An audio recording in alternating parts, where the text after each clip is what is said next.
Middle east में बढ़ते तनाव और सप्लाई चेन में आई रुकावटों का असर अब भारत के पेट्रोल पंपों पर भी दिखाई देने लगा है।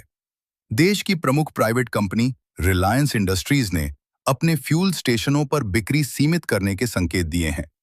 कुछ रिपोर्ट्स के मुताबिक कई जगहों पर ग्राहक एक बार में केवल 1,000 रुपए तक का ही पेट्रोल या डीजल खरीद पा रहे हैं। हालांकि कंपनी ने इसे पूरे देश में लागू नीति मानने से इनकार करते हुए इसे स्थानीय स्तर की समस्या बताया है। जीओबीपी के तहत चल रहे पंपों पर भी ऐसी स्थिति सामने आ रही है। इसके पीछे सबसे बड़ा कारण वेस्ट एशिया में जारी संघर्ष है, जिससे ऑयल टैंकरों की आवाजाही प्रभावित हुई है और फ्यूल की सप्लाई पर दबाव बढ़ा है। इसके साथ ही लोगों में कमी की आशंका के चलते पैनिक बाइंग बढ़ रही है, जिसे नियंत्रित करने के लिए बिक्री पर लिमिट लगाई जा रही है।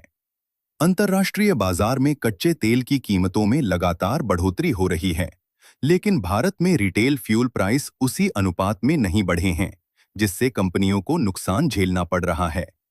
सरकारी कंपनियां जैसे Indian oil corporation, Bharat petroleum और हिंदुस्तान पेट्रोलियम ने आधिकारिक तौर पर ऐसी कोई सीमा लागू नहीं की है, लेकिन कई शहरों से सीमित बिक्री जैसी स्थिति की खबरें मिल रही हैं।